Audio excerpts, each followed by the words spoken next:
boys and girls, happy Monday. So today, because we are studying about sharks, I have a really fun fiction story that you're going to listen to on Seesaw. And then we're going to do something called making connections. We've done a lot of this in kindergarten. And today, when we make our connection, we are going to do a text to self connection. And what does that mean? Well, all that means is that we're going to take the information that we learned from the story, that's the text, and we're going to apply it to our own life. We're going to think about an example that ties into the story.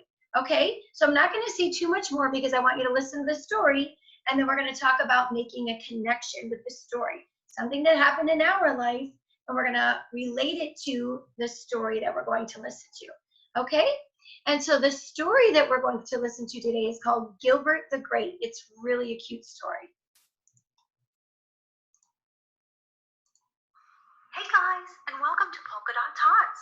Today's book is Gilbert the Great by Jane Clark and Charles Fugue. Gilbert the Great by Jane Clark and illustrated by Charles Fugue. From the time Gilbert the Great White Shark was a tiny pup, Raymond the Remora stuck to him like glue. Raymond was always at Gilbert's side. When Gilbert was stuck in the seaweed, Raymond untangled him. When Gilbert got dirty, Raymond cleaned him up.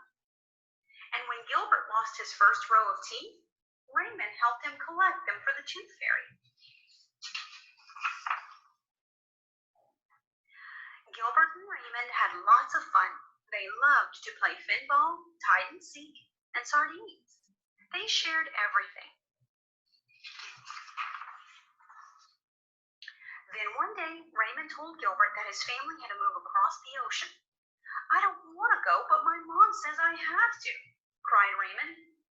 As Raymond and his family swam away, Gilbert's mother hugged him tight and tried to comfort him.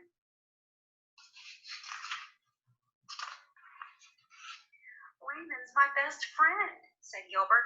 "Why did he have to go away? It's not fair." "I know," said Mom, "but his family couldn't just leave him behind." She kissed Gilbert on the snout. "Go and play hide and seek with the pilot fish. It will keep your mind off Raymond." But Gilbert couldn't stop thinking about his friend. "I want to move with Raymond," Gilbert said.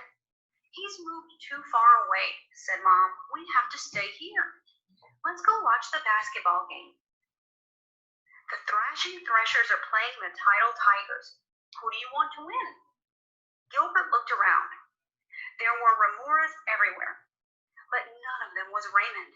"I don't care," he said, and he swam off before either side scored a basket.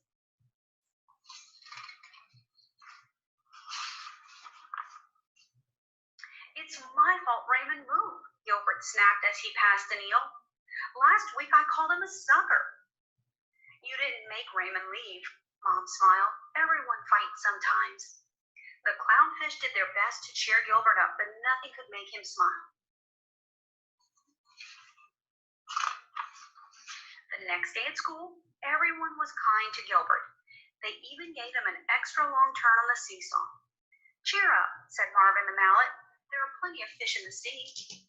"There isn't another Raymond," said Gilbert. Gilbert was still sulking when Mom came to collect him from school. "It's not the same without Raymond," Gilbert pouted. That night, Gilbert cried and cried and cried, and his warm tears mingled with the cold ocean water. The next morning, Mom took Gilbert gently by the fin and towed him into the shallow water. Rocked by the gentle waves, they gazed out at the seashore and the bright blue sky. "I hope Raymond's new home is as nice as this," said Gilbert. "I'm sure it is," said Mom. "I'm hungry," Gilbert said suddenly. "We'll go to the wreck," said Mom. Gilbert's eyes lit up. They didn't usually go to the wreck. Mom didn't like him eating junk food.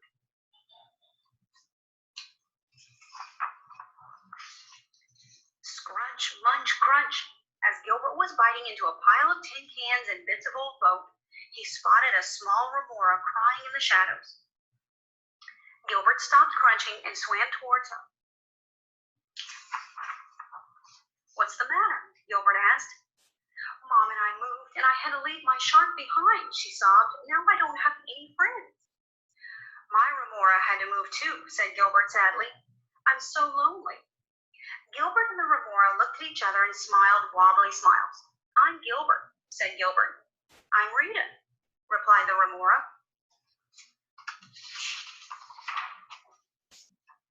Just then, a ray of sunlight filtered through the deep blue ocean. Gilbert's teeth flashed as he grinned a huge grin. Do you want to play finball with me, Rita? He asked. Sunlight danced in Rita's eyes. I'd love to, she said, and the two new friends swam off to find a ball to play with. The end.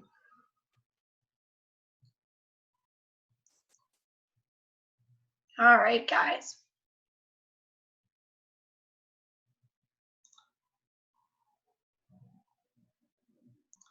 All right, guys, did you like the story? So a couple of things I wanted to start with. I don't know about you, but I really did not know what a remora fish was. So I had to look it up. And, you know, you learn something new every day, but it's really cool. A remora fish is a type of a fish in the ocean that has suckers on it, like suction cups. And so what they do is they connect themselves with those suction cups on their bodies to the shark, and they just basically ride along with the shark. So they are sometimes called suckerfish. So that's why it was kind of funny when they said in this story that Gilbert called Raymond a sucker. They were kind of making a joke, I think, but it was really, really cute. So anyways, he had a little problem at the beginning of the story, right? His best friend, Raymond, the remora, had to move. And he was very, very sad. And, you know, seemed like nothing could really cheer him up. And finally, when he went to have a snack, his mom said, okay, she let him have a little snack. And as he was eating, what did he see? He saw another remora. And it was a girl this time, and her name was Rita, and she was very, very sad. She was sad because she had just moved there, and she didn't have any friends. And guess what? Gilbert invited her to play. So he, in the end, and Rita found each other, and they found a brand new friendship. So how are we going to make a connection with that story? Well, I can think of one already. I am thinking back to when we had Dorothea, right? So we can make a connection because one of our friends in kindergarten had to move away to a new state. And so that's kind of a connection. We can kind of relate with Gilbert because Gilbert lost his friend Raymond when Raymond had to move with his family. We lost one of our dear friends, right, Dorothea, when she had to move to Dallas. So that's one way that we can connect with the story. Another way that we can connect with the story is thinking about how we made a new friend this year. I watched a lot of you in kindergarten at the beginning of the year make new friends. I watched you all out on the playground, not only make new friends in kindergarten, but some of you, you know, we're on the playground at the same time with kindergarten, first and second grade. So some of you I know have made new friends with first graders, with second graders, even in the other kindergarten class. So you can most certainly make a connection with that.